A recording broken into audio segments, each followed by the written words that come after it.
two, one. Welcome back to another episode of the Rossetti and Stewart podcast. We're here, we're back. It's been a minute. Our last guest was Julius Page. Today, we got Nick on today. He actually works for the Baltimore Orioles, and we're here to talk some baseball. Thanks for joining us. Heck yeah, guys. Thank you for having me. Very excited. So first, as always, my co-host, Justin Stewart. How's your day going? Well, I literally just got home from work maybe 20 minutes ago, and I had to hurry to get all this set up so we can actually shoot on time. But otherwise, no, it was good. I mean, work, it's that office job, so 9 to 5, typical prototypical stuff. So got that done. Would have loved to watch the postseason first two games, but that's just not how life works. But otherwise, I'm doing pretty good. How you doing? I'm good. I'm in the same boat. I worked as well, so I Right. caught some of the Cubs Padres. I was actually gonna talk about my predictions here today, well, with Nick, because I know he did a preseason one. I'd love to talk to him about that. But Yeah. yeah, I'm raring to go about talking baseball right now. I actually wanted to go through an icebreaker just to kind of start things off.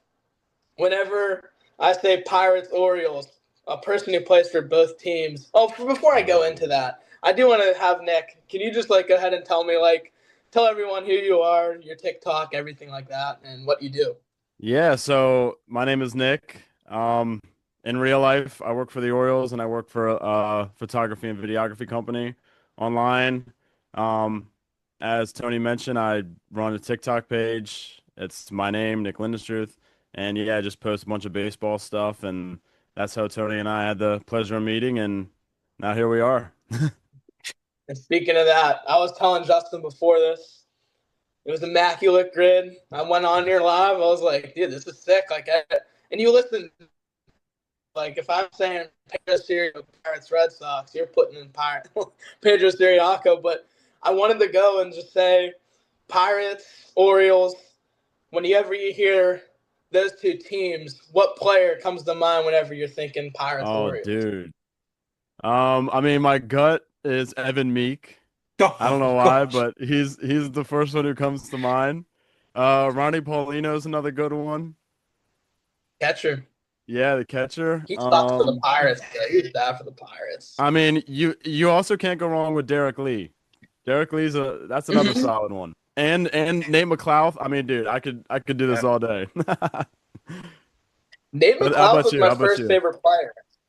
Who was, For sorry? me, I go Felix PA is my number one for sure. Oh Felix yeah. PA. I think he's the most obscure out of any of them. You could go Joey Bats, but he's too mainstream for me. Heck. But yeah, Nate McLeod though, the Vanimal, Brian Burris. But Oh, I always go with Nate McLeod though. He's my favorite one because I remember 2008 Gold Glove Nate McLeod. oh I yeah. was 8 years old at the time, so I'm showing my age. But Nate McLeod, I mean, Gold Glove winner. That's my first ever favorite player was Nate McLeod before McCutcheon got called up the next year. So Oh yeah, yeah. and Derek Lee's my guy too. So Justin, who you thinking, man? Well, I mean, this is kind of mainstream, but we gotta go Pedro Alvarez. Oh yeah. Gotta go Andy Van Slyke. He That's a played for good the Orioles one. for a minute. Yeah. Um, you already said Jose Bautista. Doug Drabeck, 98, played for the Orioles too. It's another Pirate. Yeah, I I didn't never know knew that. that until today.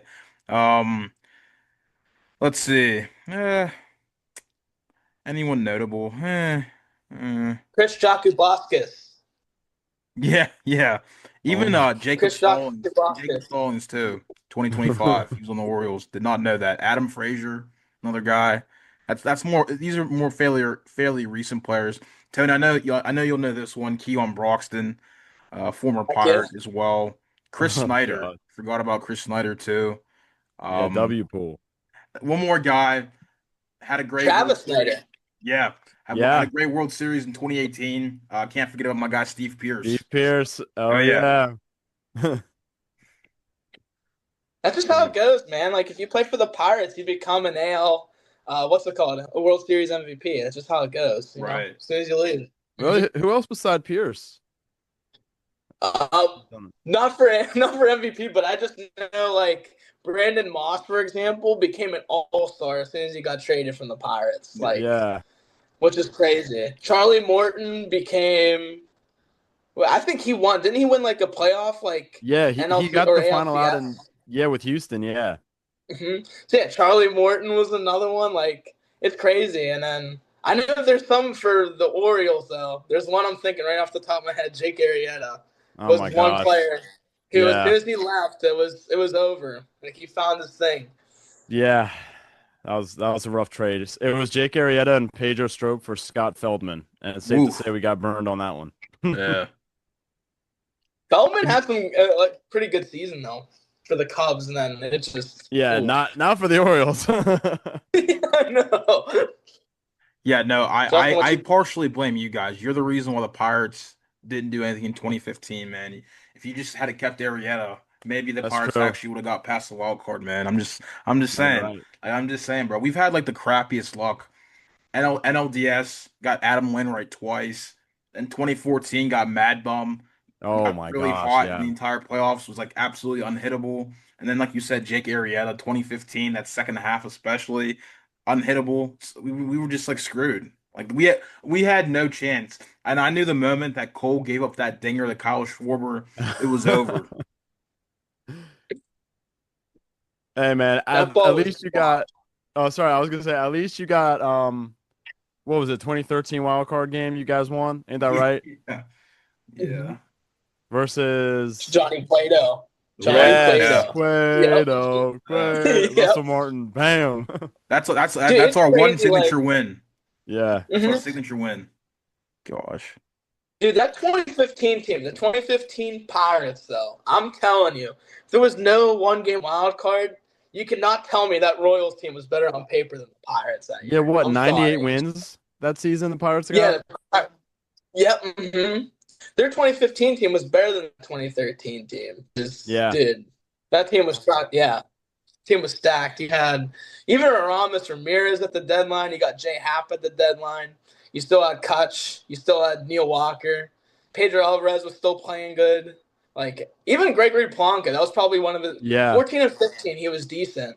I You know he had fell off, but Marte as Marte well. too. hmm Colin Burnett as the 1-2. I think Liriano was on that team too, Yeah, right? he was. Yeah, he Yeah. was. Yep. Yeah. Mark Melanson. Or was that Melanson or Grilly? No, it was That was Melanson. Melanson. Was it Yeah. Grilly was Melanson? 2013. Yep. Yeah. I mean, yeah, dude, very good team. Yeah, and they had Bastardo in the pen too. He had some good players. They had the Vanimal that year too. Vance World. I know, was he 14 that year? I think it was 15 actually. I I have no think Vance idea. World. I honestly, Justin, I just no. don't remember. Still, he was last. Well, I mean, we already named all the good starters. I was just trying to think of more. So, but yeah, dude, Jay Happ though, like 2015 Jay Happ was unhittable when he got traded to PNC Park. It's true. Dude, I forgot that he was even there, to be Mm-hmm. honest. Yeah, Dude, it look was at that his half season though. development. It was that half season. Yo, Jeff Locke. Jeff Locke. Dude, 2013 first half Jeff Locke. Yeah, he was an all-star that year. He was. Yep. He's Shout he was out. like he's like our version of Brian LaHare, you know. Yeah, yeah, yeah. You just got your career's like that one half. That was it. Yeah. He was like the product. But I just real quick on him. Like I remember when they were doing the advanced stats on that first half, they said he was like really lucky to be posting the numbers he was posting. And like, we all knew like because we know Jeff Locke's like a career like 4 or 5 ERA kind of guy. So like I think most people knew that he wasn't gonna keep up that pace the entire year. But like once it came crashing down, like it came crashing down pretty quickly. So but shout out first half Jeff Locke 2013 though. Oh yeah. but anyways, I think that's a good segue.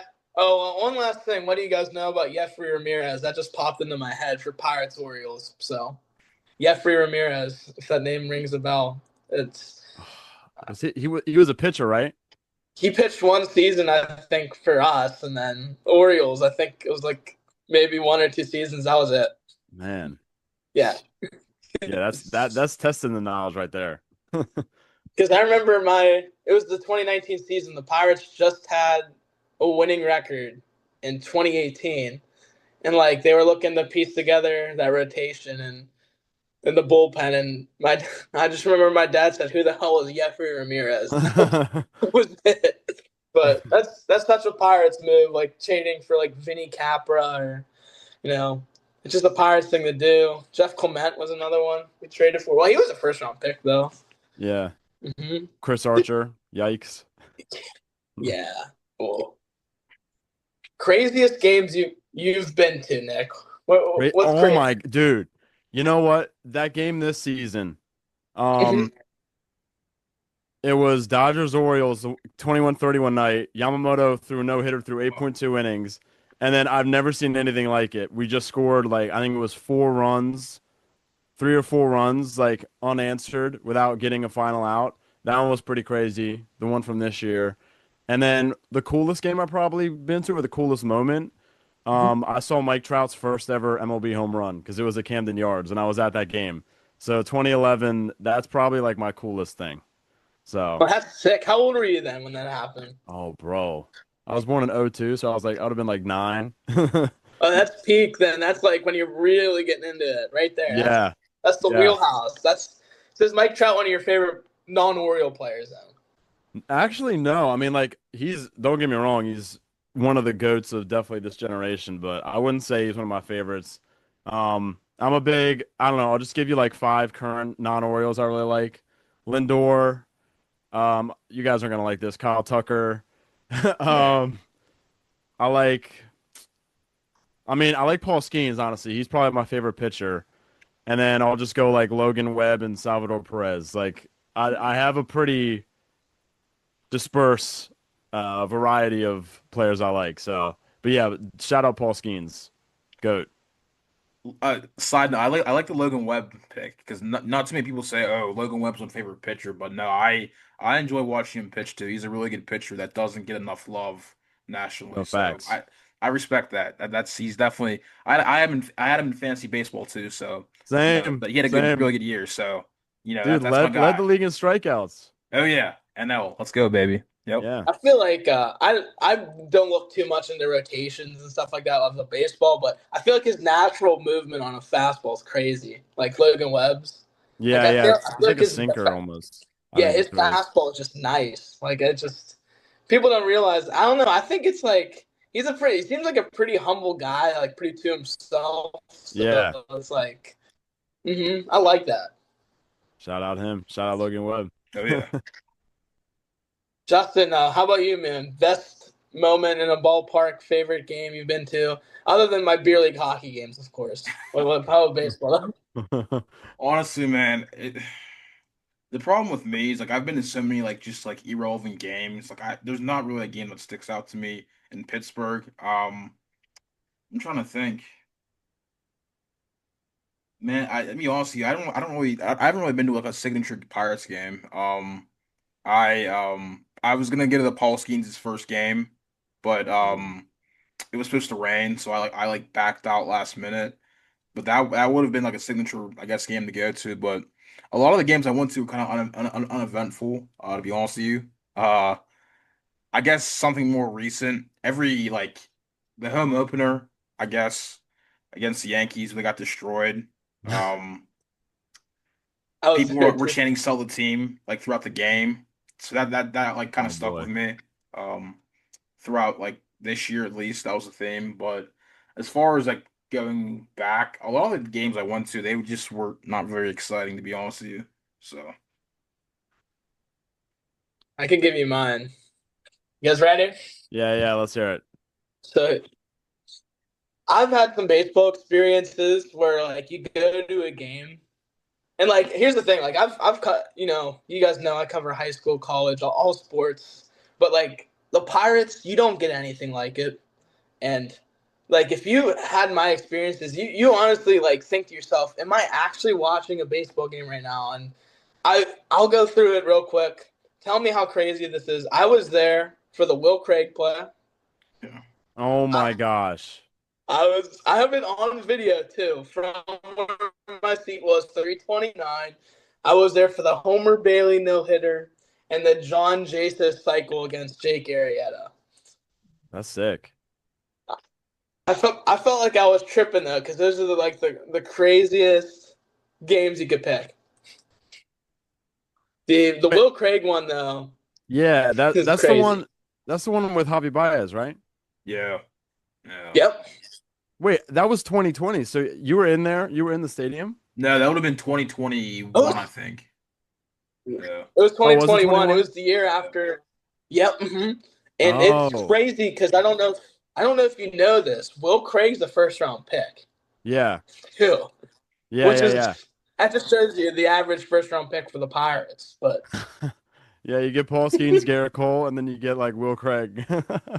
Well, I mean, you Henry mentioned that. Davis, hopefully Henry Davis. Yeah. Oh my Go God, ahead, Yeah, Henry Joe. you mentioned Davis. that. Like, you just brought up two picks that worked out. I mean, think of all the countless guys they've missed. We did a whole podcast on it back. I want to say like a couple years ago. We did like all their top prospects the last 30 years that were ranked in the top 100 in baseball, and then like all their first round picks. I mean, it's a very hard thing to nail down first round picks, but they've really consistently like absolutely just bombed at drafting first round picks. I mean. Henry Davis is like the most recent guy. Yeah. Cole Tucker, Vanessa Hudgens, his husband now. That's what he's known for. He was Yeah. like a first round pick too. Will Craig is another Travis guy. Swaggerty over Logan Gilbert. Swaggerty over Gilbert. Oh, That yikes. was bad. Yeah, that They've was. Yikes. they've they've bombed, man. And I just there's like a quick story. I remember I guess they had a scout go to Clayton Kershaw's game, and I guess the day the scout went, I guess it rained out, so he never saw him pitch. But I correct me if I'm wrong, but he might have been like a high school pitcher at the time. He didn't go to Hmm. college, right? No, he was high school. Yeah. Yeah, so I think the Pirates back then, their philosophy, like when they were really bad, I mean they're still bad, but like the 20 straight losing seasons, they went for a lot of college guys and high school guys they kind of like didn't really pay much attention to. And Clayton Kershaw, of course, high school guy, they just gave him no mind. And like I just that always bothers me because they've missed out on a lot of guys that turned out to be great players. And here we are, still happening. So And you remember who they took? They took Daniel Moscas from Clemson University instead. So oh boy, yeah, yeah, Who? Daniel exactly, Moscas. Yeah, exactly. Who? exactly. Dude, I don't I like gun to my head, I couldn't tell you who that is. No, Yeah. no disrespect to him, but like yikes. Yeah. I mean, he was a better college player than Clayton Kershaw, but Kershaw didn't play in college. So. Yeah. Yeah, I mean, And they also wait one more though. So I think if I recall, they were a few games away from getting Bryce Harper too, possibly in the running for Bryce Harper. And then that same draft, I think Manny Machado was in that draft too, and yeah, I they think he take was Jameson third Tylan. overall. Yeah, by the It, Orioles. yeah, they take Jameson Tylan instead. And it's just like Yeah, yeah, yeah. it's just like so. That's Hear life me as a out on Pirates fan for Tyon. you. Though. Tyon was just unlucky. I like he I think like hindsight's 2020 for him. Like who would have expected him to have cancer and have all Yeah. those injuries, you No, know? that's true, but like I'm just saying, Mhm. like if that's the beauty of this. Like we're talking about like what ifs, like Manny Machado, like on the Pirates. I don't know what that would look like, but that's it's Manny Machado. That's all I'm saying. So They would have changed this. They would have changed the swing and try to make him like Andy LaRoche. I don't know. Oh my They would have gosh, screwed. dude. Andy LaRue. Gosh, that's a Dude, you see name. Manny Machado play? Then I'm guessing you probably saw him play a ton, huh? Machado. Oh yeah, I mean, he was always a bit of a hothead, but he's like one of those players where if he's on your team, you love him. If he's not on your team, you hate him. It's a bit like Bryce Harper. Like I don't like Bryce Harper, but I'm not a Nats or a Phillies fan, so like I never had any like love towards him, you know? But like Manny, like, Mhm.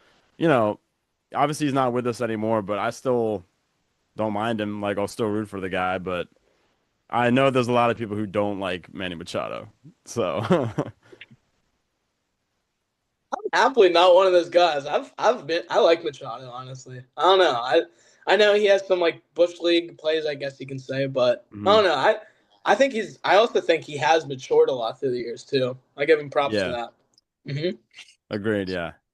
I mean, what's your guys' take? I don't know if you guys have talked about this before, on the podcast, but Astros 2017 or Altuve, Correa, are you guys like what's your guys' take? You can go ahead, Tony. Okay, so as someone who, yeah, okay, I never played college, but I played high school for a pretty good team around here. As someone who, if you told me what pitch was coming, I would really appreciate that. Yeah. You know what I mean? Like for example, I don't like the slider to Jose Altuve from Aroldis Chapman. How do you know a Hmm. slider's coming and you time that like that? Like no disrespect to Altuve. So I'm like kind of in between on it. I am all for like reprimanding them, maybe like doing something about it. I also will like I'm kind of in between on it though because I feel like they could have done more with it for sure. I feel like when you know a pitch is coming, especially when you're a major league baseball player, that's no issue timing up a ball like that. If you know a slider's coming, that's what makes it hard is like you don't know when a slider's coming, and if you know a slider's coming and you know what break it has on it or a fastball, whatever it may be, I mean you clearly have an advantage. But I will say the only thing that I will defend is they still went out and technically won.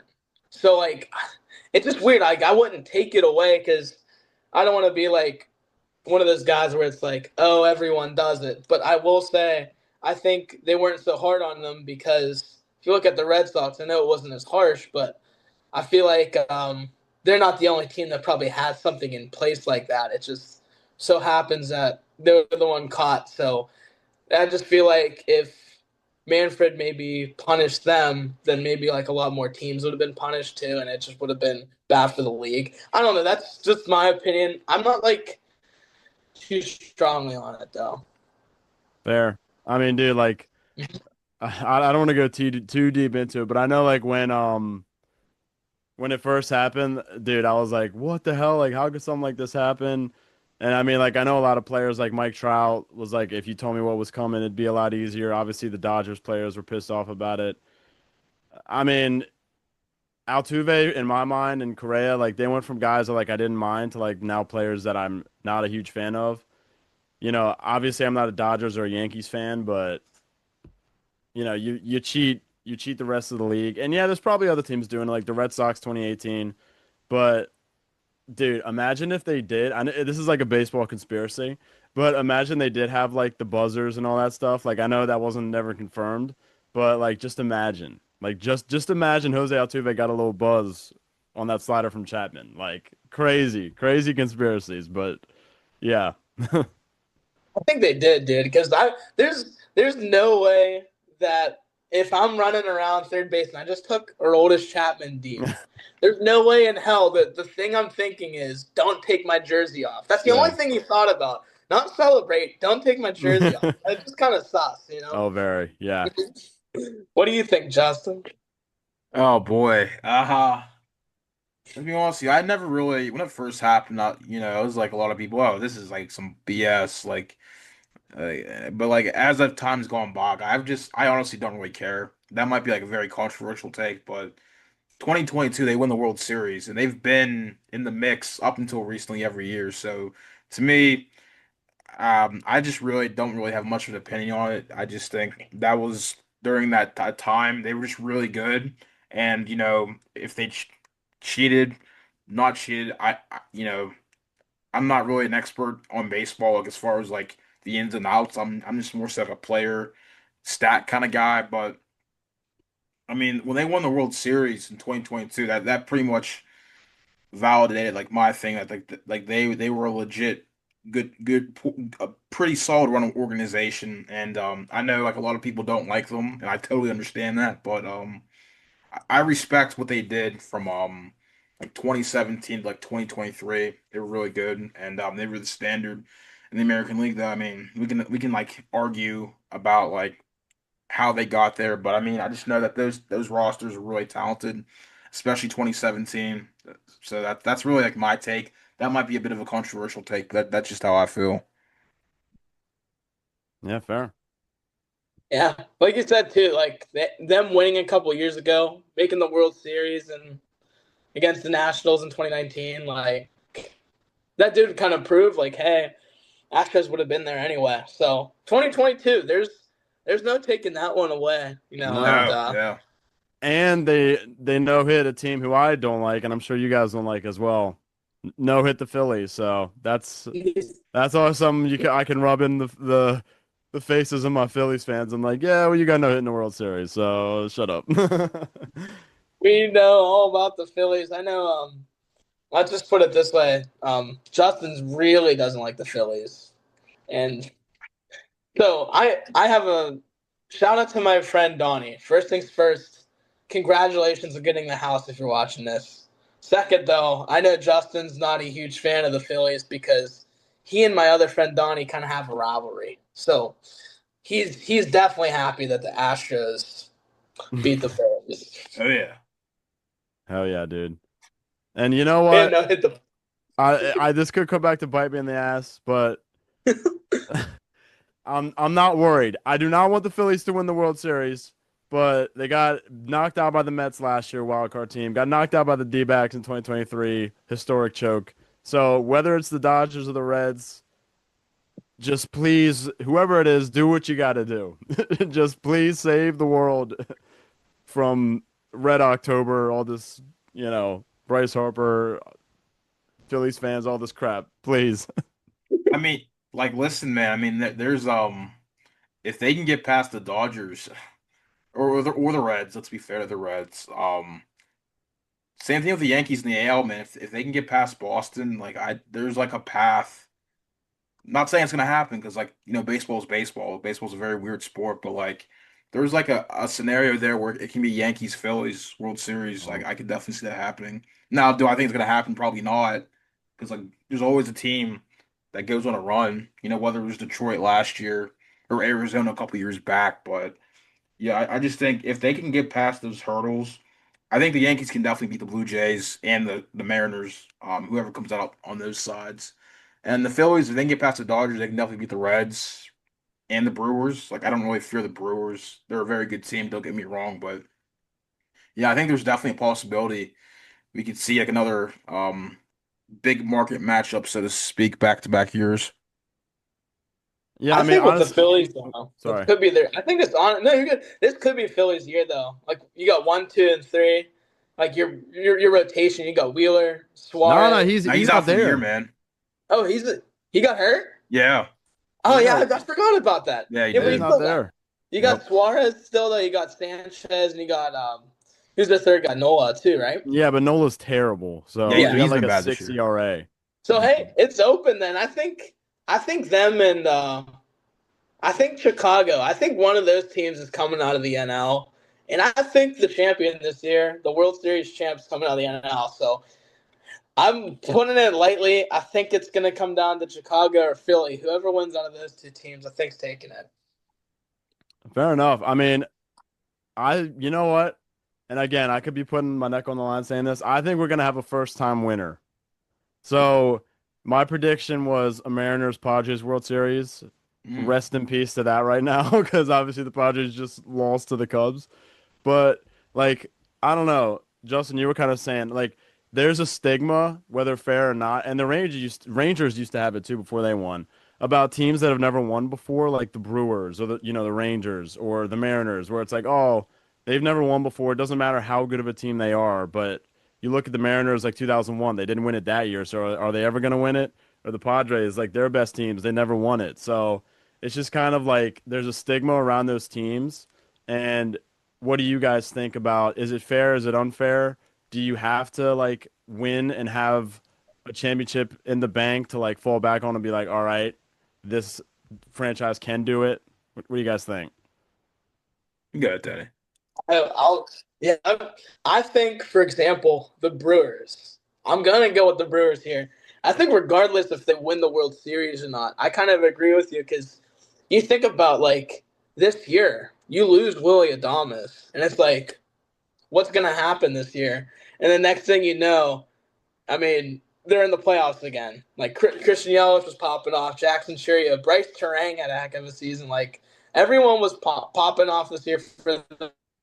The rotation was great. It was just like top to bottom. Like it just doesn't matter. It just feels like it doesn't matter who you put into their lineup. They end up doing good and they end up winning the division. And it's every single time like you expect, hey, oh, the Brewers, they lost so and so. We're fine. It's finally going to open up. And another team too. I know they won, but like the Cubs, for example, like literally they traded Baez, Bryan, and Rizzo all in the same season. The Pirates were in the middle of their rebuild still, and they're already ahead of the Pirates again. Now Yeah. you have Kyle Tucker, Seiya Suzuki. I know he had a bad second half, but PCA's I think is the real deal. Yeah, and Cade Horton too. He's going to take home. I think he's going to be maybe NL Rookie of the Year. Like you just got teams like this who just come up and regardless if they win a World Series or not, like the Brewers for example, they're always coming back and they're always going to be at the top of that division. Yeah, no, I mean, yeah, I'm not trying to knock the Brewers. That's just not my thing. My thing more so is I'm going off like what they've done previously in the postseason.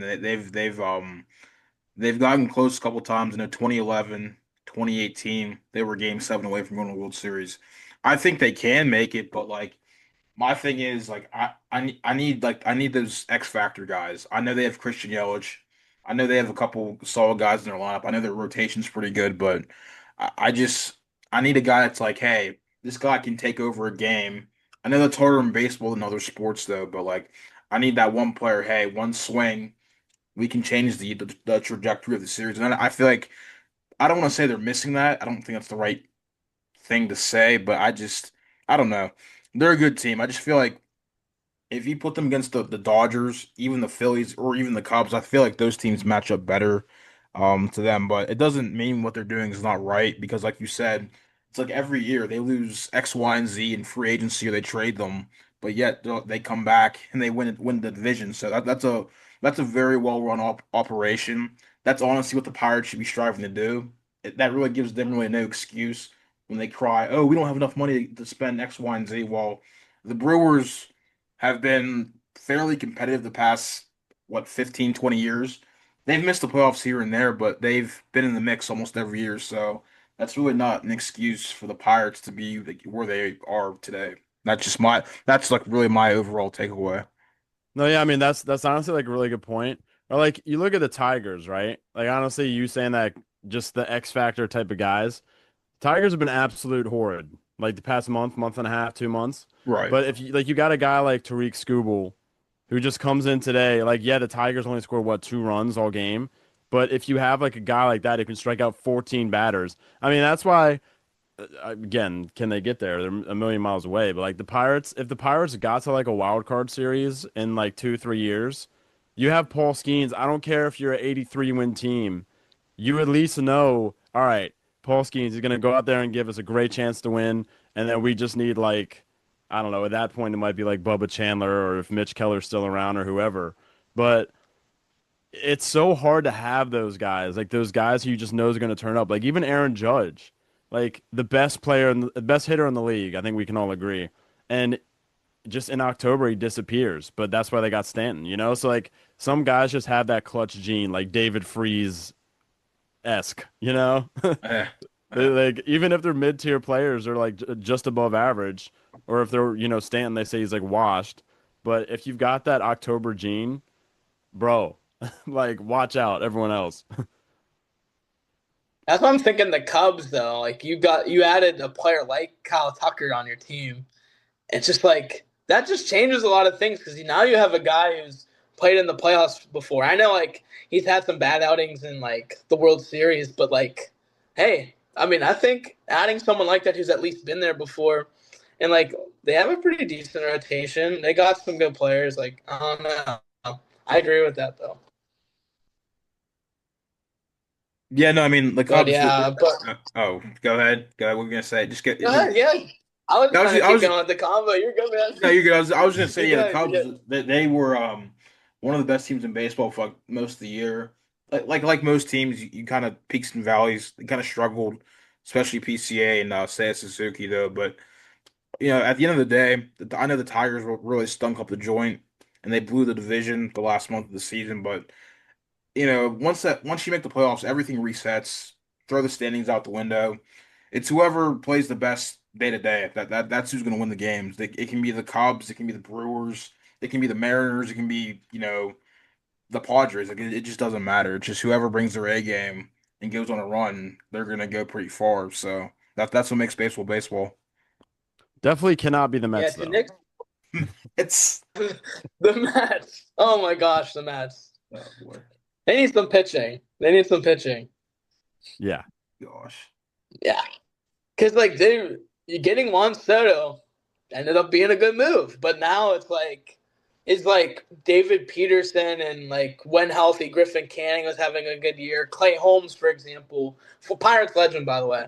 Are these really like your number one guys you want to wheel out there when October comes around? Even if you make the playoffs, like let's just say they make the World Series and you got I love you, Clay Holmes, but Clay Holmes versus Tariq Skubal, like it's just, or like if when Paul Skeens gets traded to the Dodgers, like Clay Holmes versus Paul Skeens in the ALCS, like it just they just need more pitching with that money. It's crazy that they haven't gotten more of it.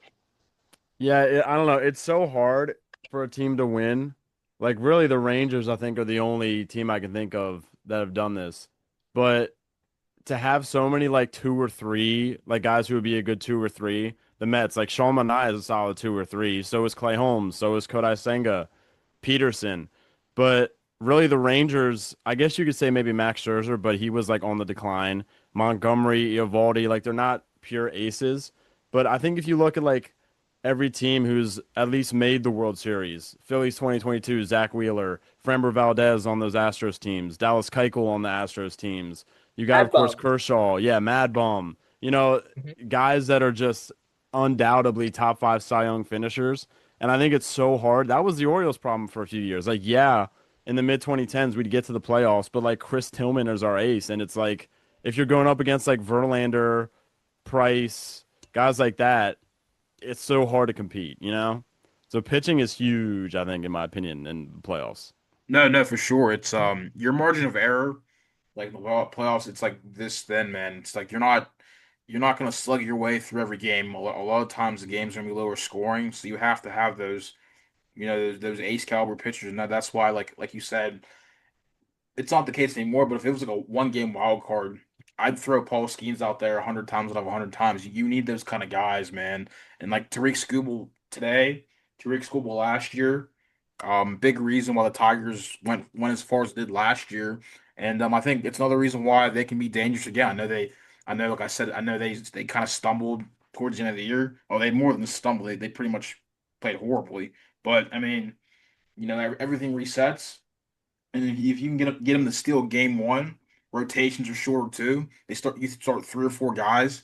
I mean, you're gonna see Tariq Skubal if they get past the Guardians.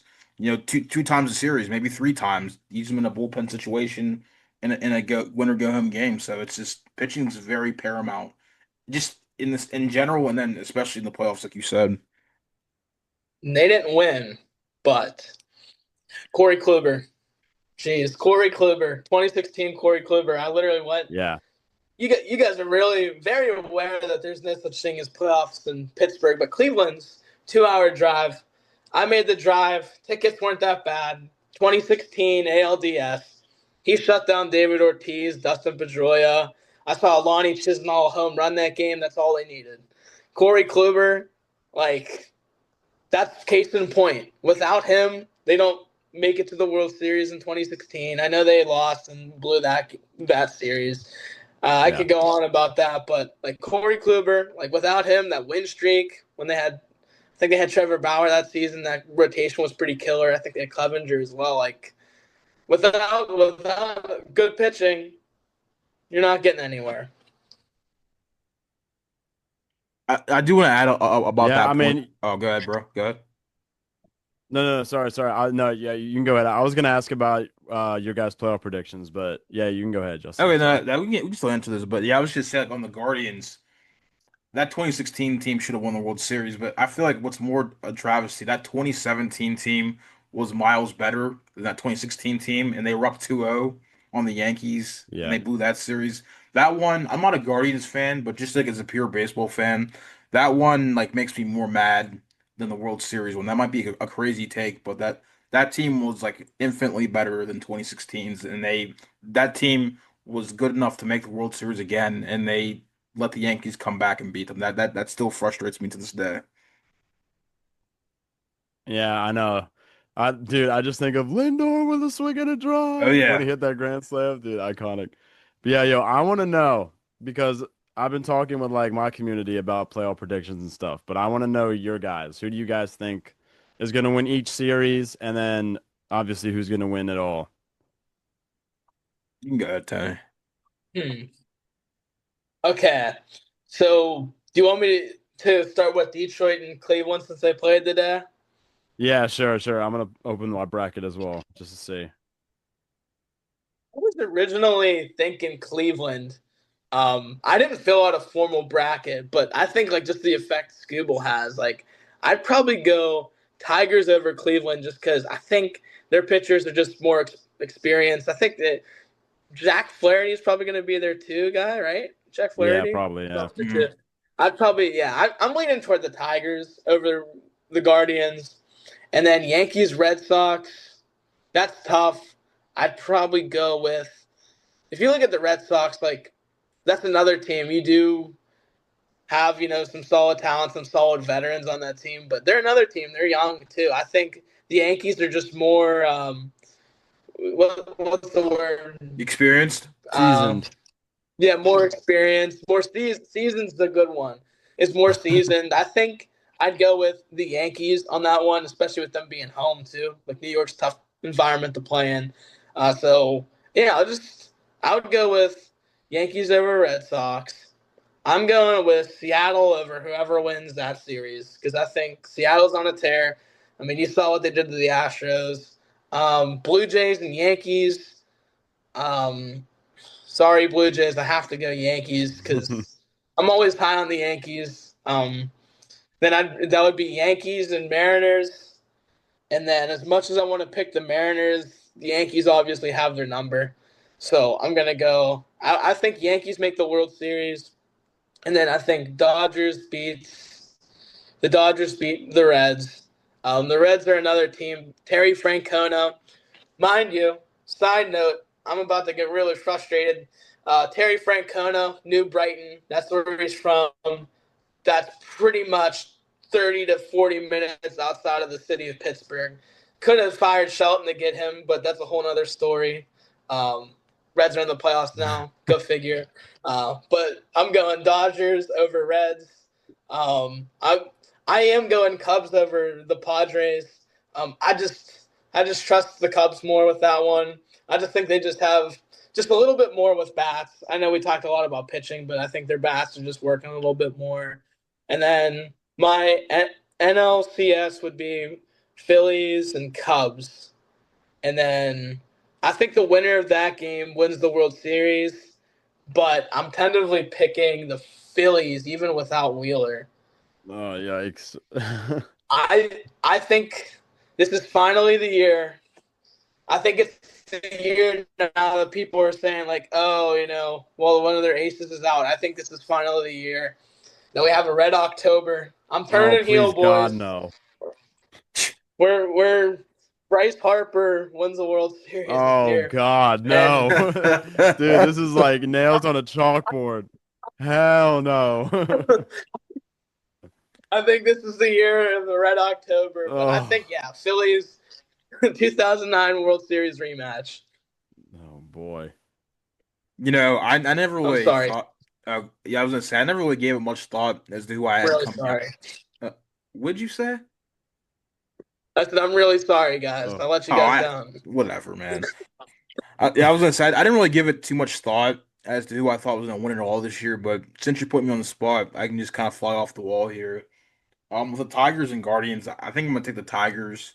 I know conventional wisdom says, oh, well, the Guardians finished out a lot stronger. I think that's the case, but we saw what today. Scooble being dominating. I just think they have the edge. So if they somehow lose tomorrow, I think there was a very real situation and scenario where he comes out game three, pitches 2 or 3 innings to close the deal there. So I'm gonna go with the Tigers. Red Sox, Yankees. I'm gonna go with the Yankees. They finished out the year strong too. I think Aaron Judge is due for a couple more home runs. And like Tony said, Yankee Stadium's always a tough environment to play. Um, so the winner, the Tigers and the Mariners. I'm gonna go with Mariners.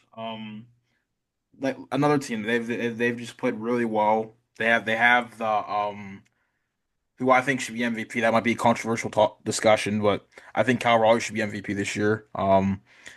I think the Mariners, their pitching staff's always been good. It was great last year too, but the offense wasn't good last year.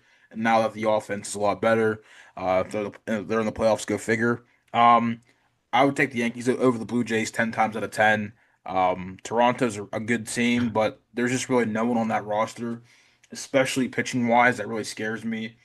Kevin Gausman's their ace. He's a very good pitcher. Don't get me wrong, but Kevin Gausman, if that's the best you have in like a 5 game series, um, you could win probably, but I don't like their chances. Give me the Yankees, and then I mentioned this earlier. The Yankees having that path, if they can get past the Red Sox to the World Series, I would take the Yankees over the Seattle Mariners too. I think they're going to go back to the World Series back-to-back years. Um, as far as the NL goes, the Reds and Dodgers. Um, I, I want the Reds to win, believe it or not. Just like for like a Cinderella purposes though, but my heart's telling me Dodgers. They just have the better team. I mean, even with their bullpen being absolute garbage, I would still take the Dodgers over the Reds. We'll see how that goes going forward, like moving on. But as far as Padres and Cubs go, probably lean towards the Cubs since they won today. They're at home, Wrigley Field, raucous environment. Um, yeah, man, I'm not to lean towards the Cubs there. And then you'd have Phillies and Dodgers. I honestly think the Phillies would beat the Dodgers in a 5 game series. I know that's not really what you want to hear, but I just think the Dodgers bullpen, it's not very good. They have really no reliable pitchers in that pen. No really like, hey, here's your go-to closer. Finish the deal. They don't really have that at all. And I think the Cubs beat the Brewers. I think we get a Philly Chicago NLCS, and I give the edge to the Phillies. And yeah, I think they're going to the World Series. I think we're getting like Tony said, a rematch of the non-World Series. Yankees Phillies. I do think Philadelphia has a better roster than New York. Um, I honestly might be trending towards Phillies winning it all this year too. I know that that's like Oh gosh. I'm sorry, man, but I mean I'm just looking at how things are and just how what I feel. I just feel like it's if they can't win it this year, they're never gonna win it. That's just my take. Because I think Schwarber's a So free battle agent. tested too. That's what I'm saying. They've been through the ringer. They've made it to World Series. They've lost to teams they probably shouldn't have lost in the playoffs too. So I mean they've kind of experienced it all. And honestly, I just they could beat any of those teams in the NL. Um, they have the roster to do that. I know they took a hit with Wheeler. That you can't replace Zach Wheeler, but their rotation is more than qualified enough to go on a run. So I think Philly's the World Series champions this year. I'm sorry. Well, I'll go ahead and say Phillies are not my champions for 2025. Um, Granted, I made these predictions when did I make this yesterday, so before the games. Tigers, Guardians. I'm gonna go Cleveland, and you know what? I'll still go Cleveland because yes, I know Tariq Skubal is the ace, and he's probably the best pitcher in baseball. At least the best left-handed pitcher in baseball. Paul Skeens is probably the best in my opinion, but that's again another conversation. I kind of figured that the Tigers will win game one, but I still think Cleveland's going to come back and win games two and three. Let's not forget Tanner Bibby, who starts tomorrow, threw a shutout against the Tigers a couple weeks ago, so I think he'll probably win that game for them. And then game three, Tigers are going to go with like Chris Paddock, who I think is worse than whoever Cleveland's going to throw out. So I think Cleveland's going to win that. Boston, New York. I'm gonna go with Boston. Um, Preface this by saying, look, baseball, the playoffs, trying to predict it, you can't use too much sense when predicting the playoffs, and I definitely apply that to my predictions. Like, yeah, I'm gonna choose this team. Why? Just why not, you know? So I'm gonna go Red Sox over Yankees. I just think Crochet is gonna win them this game tonight, and yeah, they'll win one of the other two against the Yankees there. Cleveland, Seattle, like you guys, I'm gonna go with Seattle to come out of the division series against a Central team. And like you guys, I don't care if it's the Yankees or the Red Sox. The Blue Jays are not going to win. So I got Seattle, Boston. I'm going to go Seattle over Boston to get to the World Series. Just because I think you look at the pitching, Brian Wu, Gilbert. I know Bryce Miller's not been great, but if they can bring him out of the bullpen as like a 2 or 3 inning guy, I think he could be decent. The lineup is scary. J-Rod, Suarez, Naylor, Raleigh, Arozarena, Polanco, like that lineup is just stupidly good. So I think it's probably going to get him to the World Series. On the NL side, Reds against Dodgers. I've already said on my TikTok, I think Hunter Green's going to pitch a gem tonight and win them game one. I think Noelvi Marte is going to homer tonight off Blake Snell, so you heard it here first. And I think the Reds between Andrew Abbott and who's the other guy that they got? I guess Singer Yeah, Brady Singer. Yeah, or Lodolo. I you're don't know. right. I just think that they'll probably beat the Dodgers 2 out of 3. I predicted San Diego to beat the Cubs. I got to back my predictions. I know it's looking rough today. Pavetta's probably their best starter. Like I don't know how the hell the Padres are gonna win the next two, but I'm still gonna say they will. I'm going Reds over Phillies. Again, why? Baseball makes no sense, and the Phillies have choked against worse teams than the Reds. So, yeah, we're gonna go with Reds for the championship series. I'm doing Padres over Brewers. Again, why? I don't know. We're just doing it. And then Reds Padres championship series. I'm gonna go with the Padres. Why did I pick the Padres to get to the get to the damn World Series? I don't know. Am I out of my mind? Probably yes. But Seattle Padres World Series. Give me the Mariners. It makes no sense. It makes no fucking Right. sense. I know. But Hey, do I back myself at this uh, moment in time? Absolutely not. But I've I got to stick to my guns. So yeah. here's why it makes sense. It makes sense because who was in the World Series last year? You got the Dodgers and Yankees, but who was in it the year before? You got the Exactly, Rangers the and Rangers Diamondbacks. and the D-backs. So it's like it's due for this year to be like 2019, for example. The Nationals won the World Series. Yeah. 2021, the Braves won the World Series, and they were what, an 86 win team.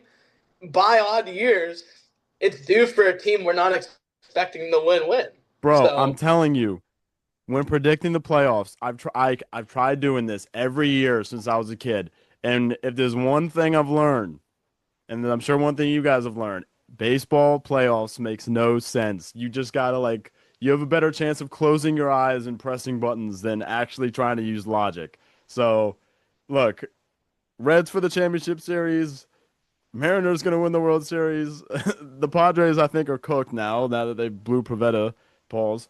But yeah, gotta stick to your guns. So No, I mean, listen, it's baseball's a weird sport, man. It's not like, football or basketball or not so much hockey because you do have those like lower seeds beating higher seeds. That's more frequent, but like baseball's the kind of sport you can be 85 wins, 110 wins, it doesn't matter. You can get bounced just like that. And yeah, I think the Mets, 2015 Mets are another example. That was a team that probably had no business making the World Series, but they got hot at the right time.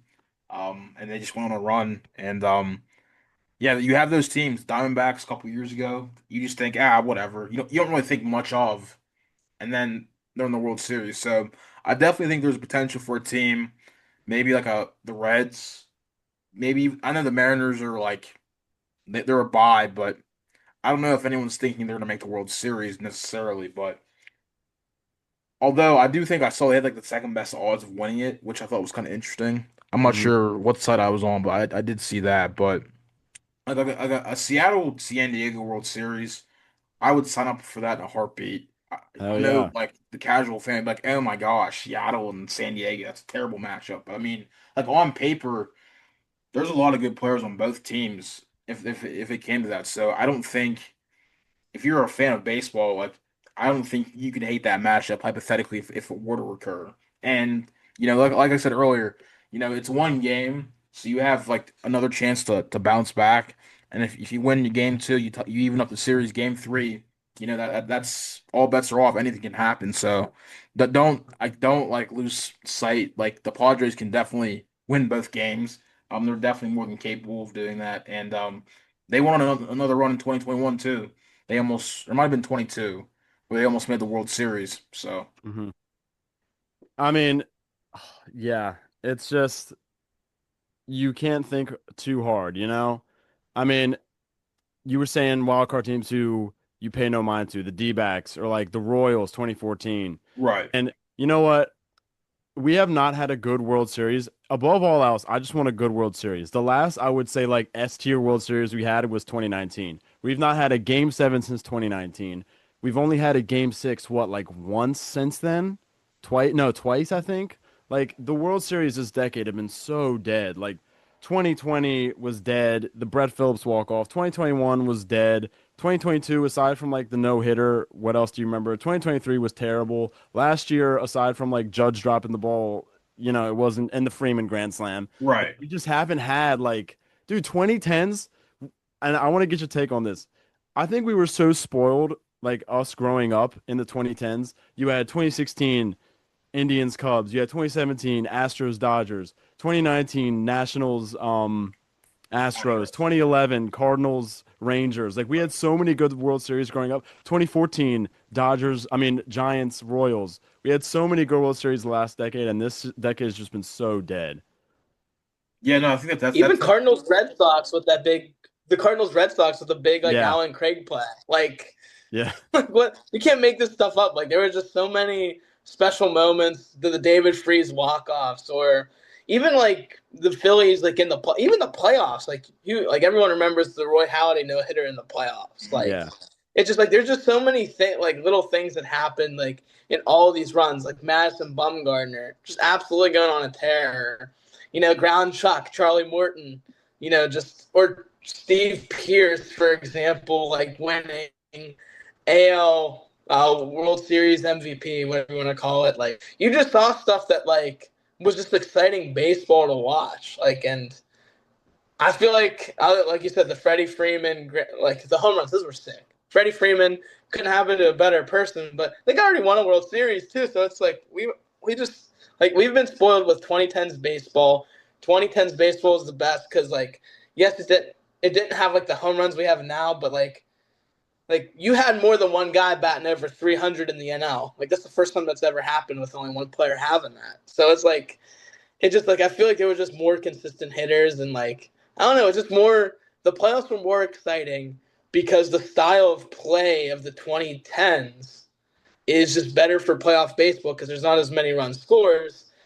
You're seeing more, for example, Joe Madden, great manager. You're seeing more management being important in these games because it's like, oh, it's more small ball now in the playoffs.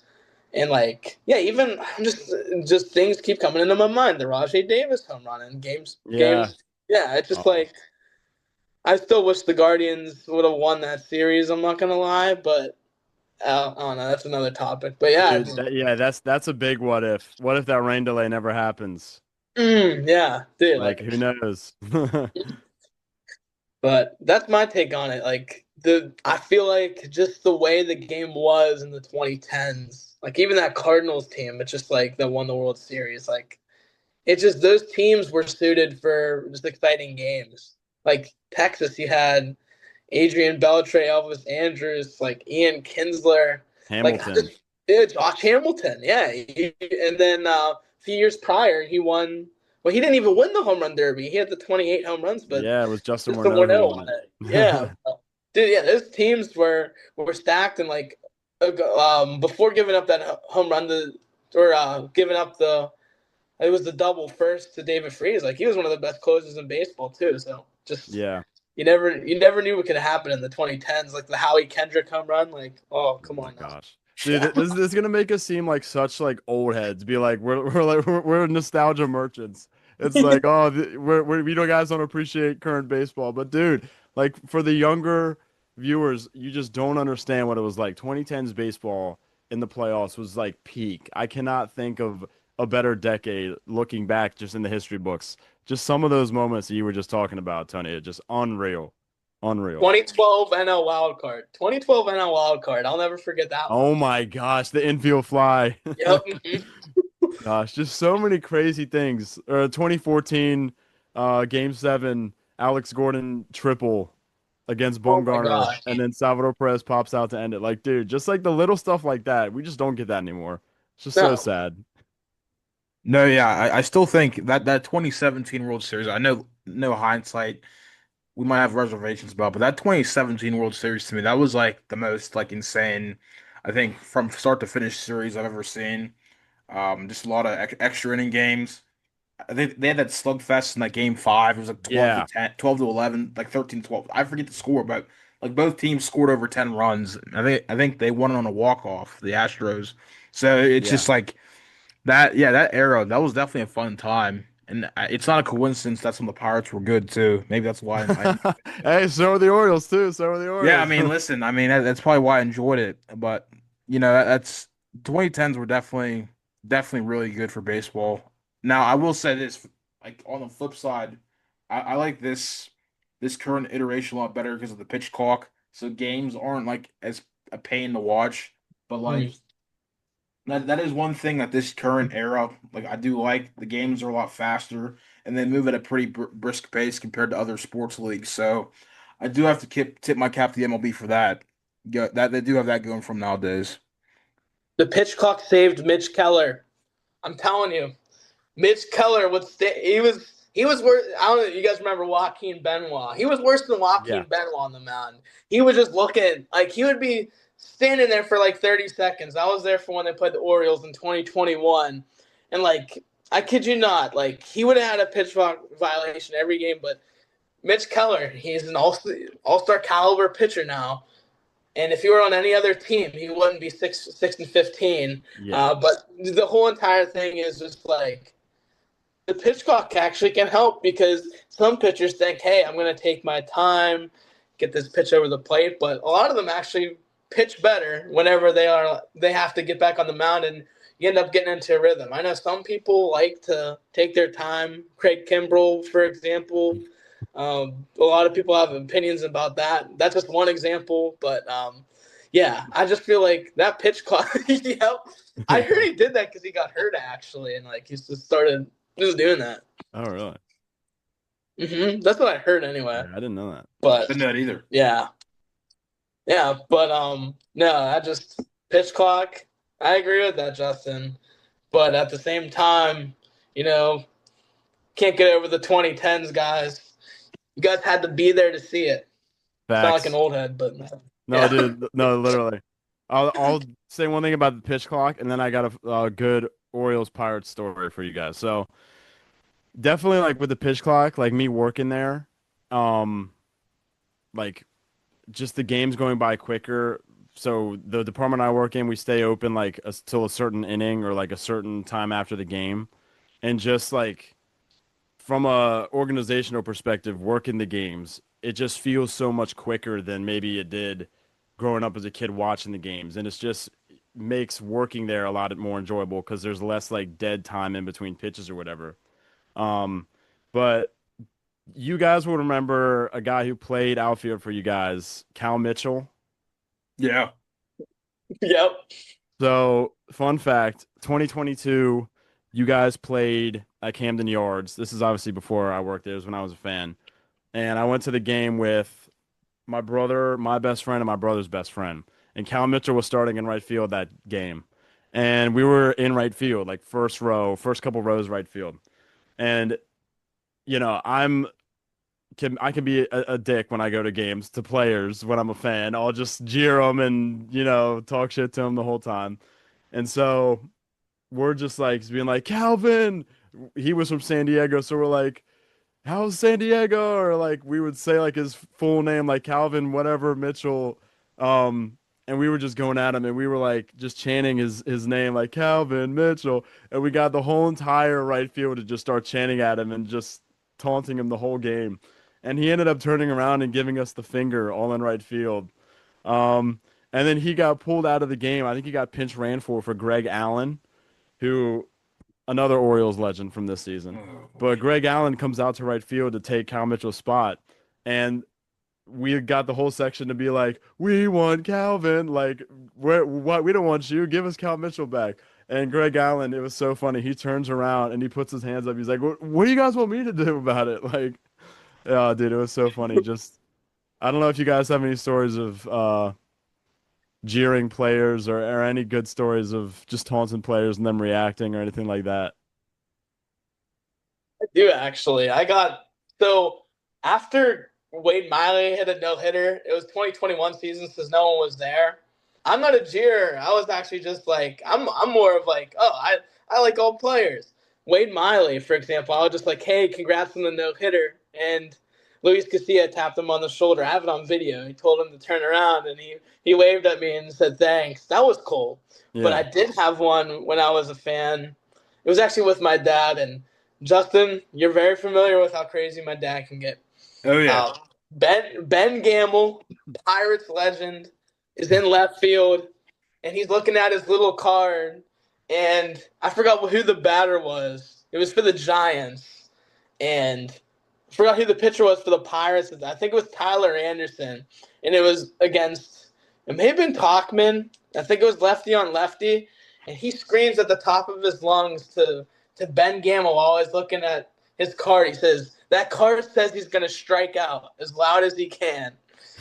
And I kid you not, I've never seen a baseball player just laugh out loud in left field. But Ben Gamble legit laughed out loud whenever he heard him say that card says he's going to strike out because no one's at Pirate games. You're going to hear that, and he loved Yeah. that. And I'm pretty sure, I'm almost 100% sure he did get out that at bat. I forgot if it was a strikeout, but I know for a fact he didn't get a hit.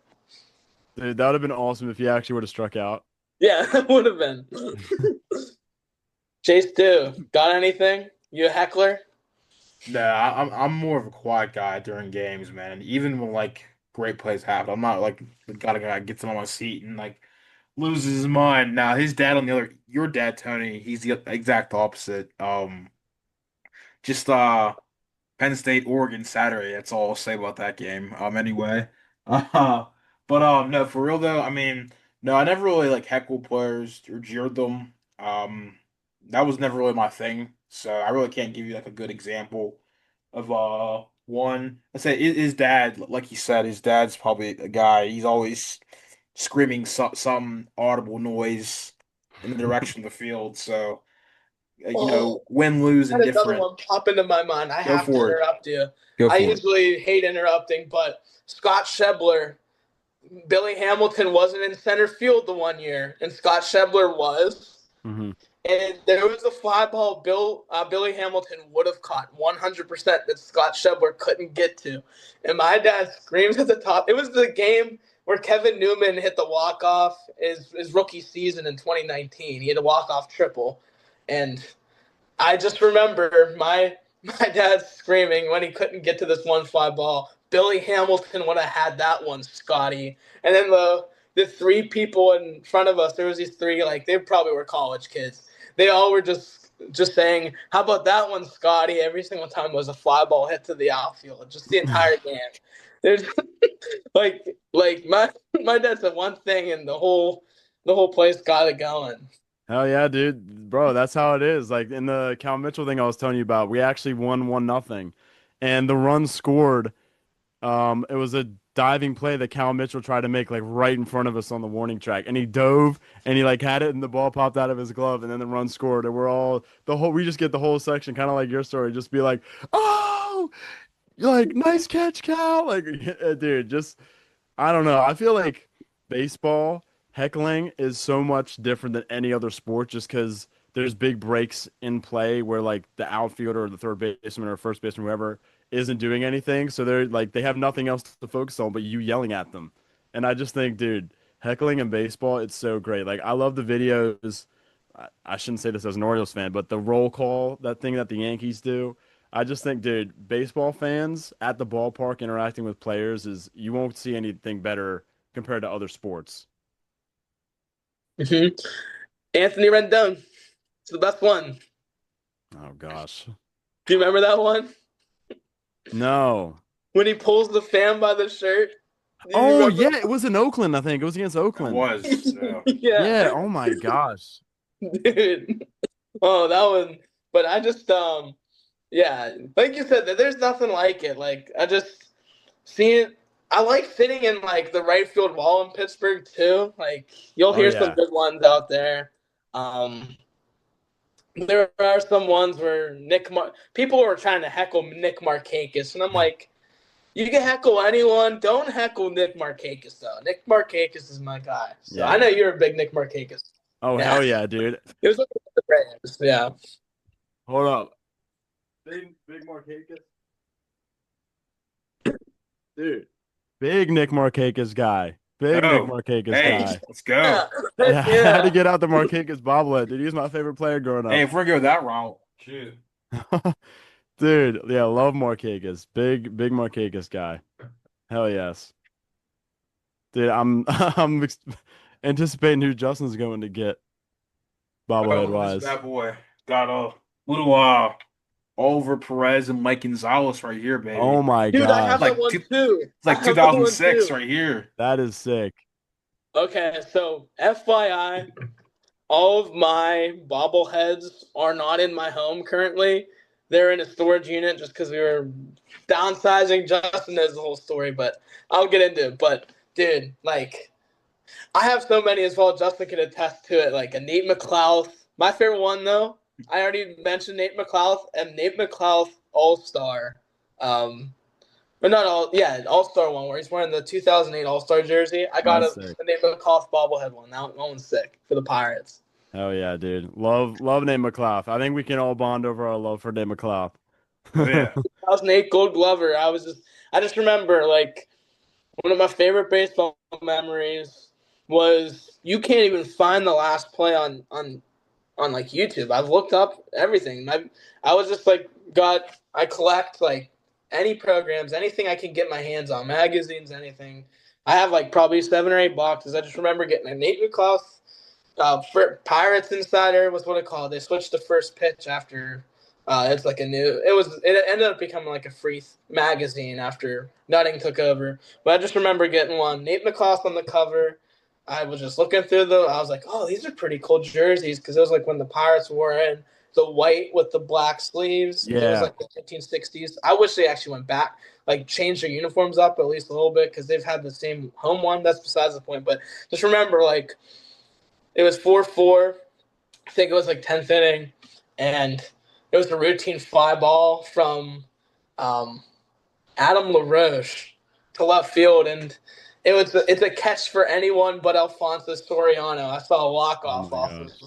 Alfonso Soriano just completely misjudging a ball. But I just remember, so some of the memories like crazy. Was it Gregory Polanco-esque against the Cubs?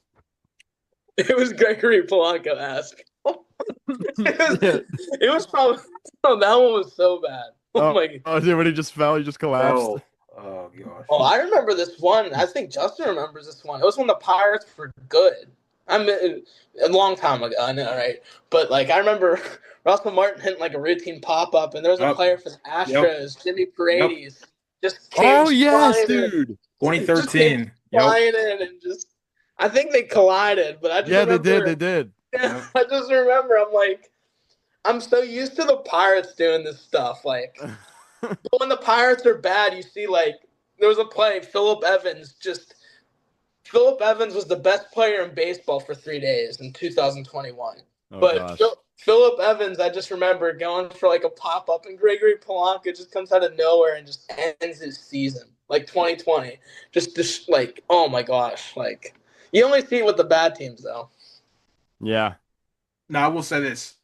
Now that we have an O'Neal Cruz makes Gregory Polanco look like Jim Edmonds out there. I'm just gonna be honest with you. Like, Bruh.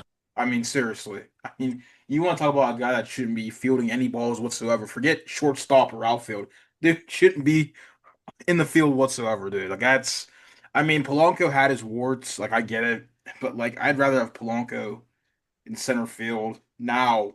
Even he's older now. I'd rather have him than O'Neal Cruz.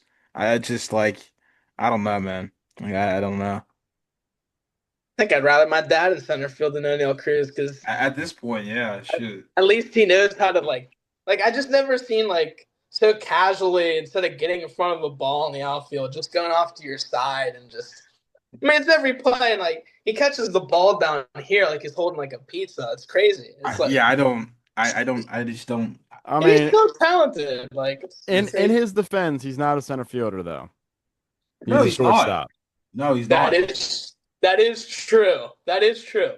And you could tell he's not. At the same time, that does not disqualify the fact though that he catches the ball down here. I mean, it's just like a pop up in the infield. He's like catching it down here. It's like, it just bothers me so much because like I actually coached little league baseball for this like Christian nonprofit in Pittsburgh, and it's just like I don't even see my kids like coach do that. Like they make more errors than Cruz for sure, but I'd rather you make errors than be fundamentally sound. Like seriously. And if you're not gonna do any of those things, at least be good with the bat. He was like awful this year. He batted like what 200. Like that's Yeah. just come Yeah, on, man. Like but I do want to go to one thing I did want to talk about, just our MVP picks. I do want to talk about that. Yeah. Oh man, this is gonna be very like controversial. Look, AL. I know Raleigh had a great season. I know WAR doesn't always exactly reflect catchers and their value to a team. But bro, Aaron Judge, there was something like the most home runs for a batting title winner or something like that. Like, look, I'm not a Yankees fan by any means, but WAR tells you Aaron Judge is the most valuable player in the American League. I know home runs and RBIs Raleigh's ahead of, but just as an overall complete hitter, I know it's at a less, I guess, sexy position to be quite blunt at right field compared to catcher or when he was DHing. So I could definitely understand someone who picks Raleigh just because Judge was hurt and he played some DH. But dude, Judge, just like Otani, I mean, and that's going to be my NL pick. If you're that good of a hitter, you don't need to play field or you don't need to play that much field. So I'll go Judge and then I'll go Otani. Pitching wise, he was solid this year, and yeah, he didn't steal as many bases this year. I don't even think he hit 20, but to hit over 50 homers again and just be the monster that he is, it's so boring. I know, and I mean it's like predicting like a Dodgers Yankees World Series. It's so boring, but like stats are stats, and I'm gonna go with Judge Otani. okay, I'll go. Fair So enough. honest. I will. Okay, go. Yeah, go ahead, Justin. You're good. I'm All gonna right. save mine for last because you guys are gonna want to talk to me after it. That's I all I and gotta I say. already know where you're gonna go with it, but I'll let you do the talking for that though. But I would say, I think who's going to win? I'd say right off the bat, Judge and Otani. Numbers totally back that up.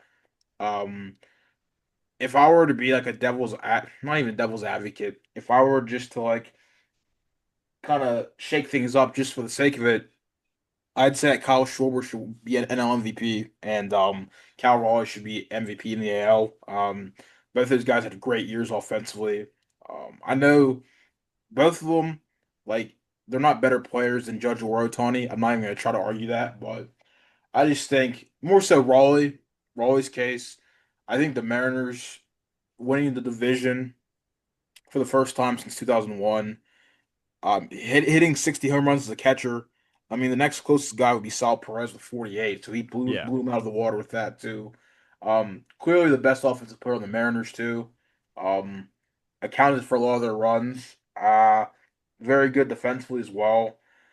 I think from a narrative story standpoint, I think it makes sense to give it to Raleigh, but if we're going off logic, which we should be, and just overall eye test who's had the better year, it's definitely Judge. I'm not even gonna try to even argue that, but I think if voter fatigue does set in this year, which is possible, but I don't think it'll happen this year. I think there's a scenario in which Cal can win it though, but ultimately I think Judge will win it, and then Otani. There's really no Kyle Schwarber was really the only guy that even had like a legitimate shot or a case to be made to win MVP. But because Otani's been that good, I know it hasn't been as good as last year, but he still has 50 home runs. I think he hit 20 stolen bases, and he pitched too, and he pitched pretty. He was a solid pitcher this year too. So he's definitely MVP in the NL.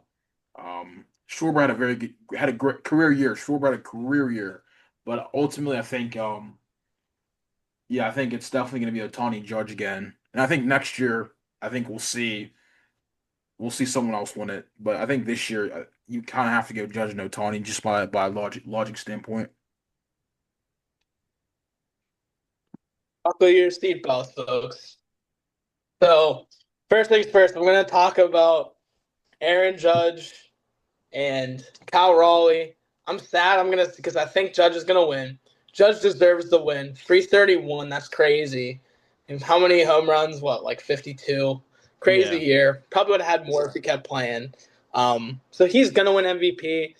But there are some key things about Raleigh. We said switch hitting catcher, which is obviously crazy. He's 60 home runs, but he's a switch hitter. He broke the record for switch hit home runs as well. I mean, he yeah, broke over Mickey Mantle. Mantle's record, which is Hmm. absolutely insane.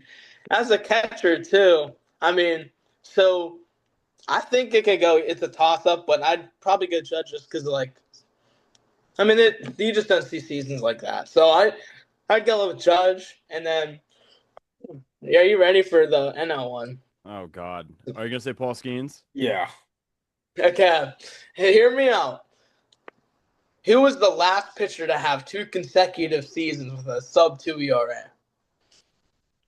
Verlander, Kershaw, Bob Gibson. Kershaw. Yeah, it'd be Kershaw. Yeah, And in that second season, Clayton Kershaw, he won MVP and he had a 7.7 WAR, which was Skeens' 7.6. So my thought is Justin Verlander. I remember seeing him in a commercial. He is an MLB Network. I remember watching it. He said, "Why can't pitchers win MVP?" And I'm just thinking to myself, they can. I know Otani's gonna win. Everyone knows he's gonna win, but this could be biased. But based off of stats, last time it happened, two consecutive seasons like that with Clayton Kershaw. So hey, by that logic, give me Skeens MVP. That's my vote. hell But yeah. and my thought is, I do want to say I was explaining this to Justin. I actually think that this is something to think about. If you put Skeens on the Dodgers and take Otani off, I think you can make the case with whoever the next man up for DH is. I think you can make the case that the Dodgers may have had more wins if Skeens was on the roster instead. I think there's a case there. Yeah, I would agree. I would agree. Mm-hmm. I mean, look, I love Paul Skeens. I would love him to win MVP. Like you say, I mean, you've presented me a great case, honestly. So, Mm-hmm. based on bias, I'm biased. I would definitely vote Skeens. I just think with the AL one, it reminds me a bit of Miggy Cabrera and Trout in 2012. You had Cabrera, who ended up winning MVP, triple crown season, something that hadn't been done since Yastrzemski, right? Very historic thing. And then you had Trout, who was war wise the better player and probably should have won, the most valuable player. Um, and this season, it's a similar thing. Judge is like Trout in the sense that war wise, yes, the most valuable player, very historic season. But if we're going based on like what the heart wants and what the history books wants, then Raleigh is like Mickey Cabrera in the sense that the Mickey Mantle switch hitting home run record, he broke that. The Sal Perez home run record broke that. He's a catcher, which the last catcher to win AL MVP is Joe Mauer, if I'm not mistaken. And that was 09. And then Posey was the last catcher to win it in any league. That was 2012. So a catcher's due to win MVP. So I definitely think there's a case for Raleigh. Back then, the voters went with records and the historical significance over the valuable player. but I think the game's changed so much that WAR is just such a big factor when it comes to voting. Judge is probably going to win it, even though Raleigh has the historical um, significance. So that's just another like comparison that I thought of while you were talking about Skeens. um, but yeah, dude, you know what? Skeens MVP. Hell yeah, let's do it. Hey, look at So the WAR too. WAR doesn't lie. yeah, Go ahead, Justin. You're gonna say that, as I huh? said, the only pushback I'd have on Skeens winning MVP, and it's really no fault of his own. If he had like a 21-2 record, I hmm think there'd be a serious case for him to win MVP. Something like he said, something historical or something like totally obscure. But I think the fact that he was on, first of all, he was on a losing team. The team wasn't very good. And he had 10 losses too, which again, that's not his fault. I'm not blaming that on him. But like when no one's gonna win MVP, going 10-10. And I'm not trying. Record should not matter. Like what I'm saying is like when Clayton Kershaw and Justin Verlander won MVP, both those guys were on playoff teams, and like whether it's the right metric to measure how great a player or how dominant a player's been, maybe that's not fair. But what I'm saying is like Ohtani. I know Ohtani had losing records with the Angels. Yes, I understand that too. But like what he was doing was like unprecedented, and what Paul Skeens is doing to an extent is unprecedented. I don't want to downplay that because he's like arguably the best pitcher in baseball. But if he had like a 21-3 record, has the sub 2 ERA, over 200 strikeouts, I think you would have like a legit case, especially with Ohtani having a quote unquote down year.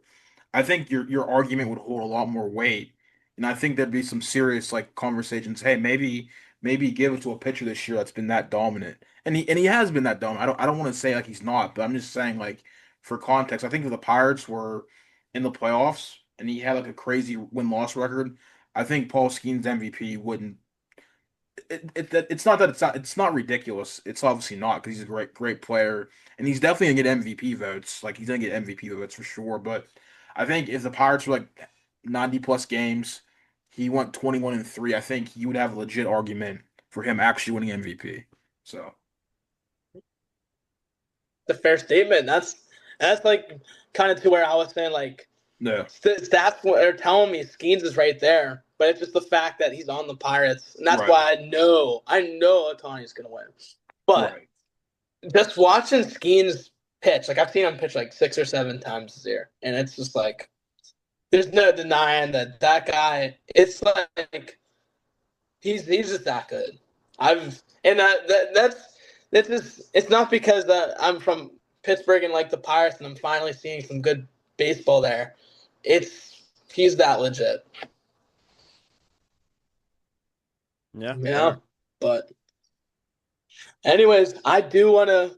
I feel like this is a good wrapping up point. I think that this podcast was amazing, and I don't know about you, Nick, but I definitely want to run this back maybe Hell for yes. when the NLCS comes around. So Hell yeah, dude. thank you And for joining us, hopefully, though. Thank you. hopefully, fingers crossed by that point the Phillies are just gone and we don't got to talk about it. Um but yeah, dude, I'm so down to do this again. This is great talking to you guys for sure. Yeah, thank you so much again for joining too. Again, I just I told you 30 minutes to an hour, and here we are an hour and a half later. So I think that tells you everything we Hell yeah, we dude. really like this. So I definitely want to do. I was actually thinking about making a bracket for Orioles Pirates players through the years. I Oh, definitely that'd want be to sick. break down who our favorite Orioles Pirates player is. So, well, That I know we dude, said Nick yes. McLeod, but we need a full bracket for it. Sweet Hell 16, yes. everything. Oh, But yeah, yeah, that'd be amazing. Justin, you got anything left, man? Anything else to No, say? just like real quick on Paul Skeens, though. I mean, that's a guy the Pirates need to keep for life. I know he's going to be very costly, but they have to figure it out, man. That you can't let guys like that walk out the door. You can't trade guys like that because the return's just not going to be there. I don't care how many top 10 prospects you get. Like it's just they're not going to be Paul Skeens because Paul Skeens is 101. So they got lucky, man, and that's why it's so important that they need to like be serious about. They're not going to be serious, but we're I'm talking in a hypothetical sense. This is why they need to be serious about winning because they've wasted 2 years already of Paul Skeens, and it's just like when you have a guy of that caliber on your team, you have to do everything in your power to win. and put your team in the best position to succeed. And clearly, they have failed miserably at that. So I just want to say Paul Skeens is that good, like Tony said, and he definitely has a lot of awards coming his way in the near future if he stays healthy. And I definitely MVP is definitely on the table if the Pirates can field a good team around him. Definitely. Bob Nutting said it's going to happen. So it's going to happen, right? Yeah. Sarcasm. Oh, yeah. The guy threw away the Bucko bricks. The Bucko bricks. We're talking about the Bucko bricks. Come on now. Gosh. Okay. Are you aware of the Bucko bricks, by the way? No. So there were bricks put in front of the where you walk, in front of where the Pirates, like right in front of PNC Park. You probably know about how they blocked the Clemente number with the beer bottle too. I think you heard about that. Maybe. No. So okay. So before the season started, on top of being just terrible ownership, they blocked the number 21 on the right field wall, the Clemente wall. And then on top of that, they were remodeling the front of PNC Park, and there was these bricks that had individual letters on it from like ticket holders from Three River Stadium, etc., going to PNC Park, had messages on them. They were found in a landfill, Oh shit. Yeah. and they had to, and they said that, oh, we weren't going to throw them out. We were just refurbishing it, but that's not what it looked like. And so, but my thing is, and then you obviously probably saw Rowdy Tellez last year where they cut him when he had 4 at-bats left for the bonus. Like, yeah. And then I think it's same thing with Heaney this year, right? Andrew Heaney this year. Yeah. And yeah, it doesn't end with the Pirates, man. It doesn't end. Yeah, yikes. Big yikes. Yeah, and then it makes me want to be an Orioles fan, but then the Orioles, I mean, hey, if I speak, I'm in big trouble. If I speak, I'm in big trouble. No, that is fair true. enough. Keep your job. Keep your job, man. Your Keep your job is more important. Your job. job is more important than the Rossetti and Stewart I ain't saying shit. No, you're a smart man. So like real quick, I don't want to hold you up, but we had like Michael McHenry on, and like he's like former catcher of the Pirates. Yeah. They're all like that. They have to be because if they say the wrong thing, like they're canned. So no, I totally get that. Totally get you, bro. Don't worry about it. Thanks. Yeah, appreciate it. Yeah, on that note, though, thank you guys again for watching the Rossetti and Stewart podcast. You can find us on Spotify, YouTube, wherever you get your podcast from, Apple Podcasts, Pittsburgh Podcasts, Baltimore Podcasts, anything that has the name podcast, and you can probably find it. But anyway, thank you again for Nick for joining us. Hell yes, guys. Thank you for having me. This was great. I'm so down to run it back. Let's do it. Hell yes. Hey, you guys have a good night. Let's go. All right. Adios.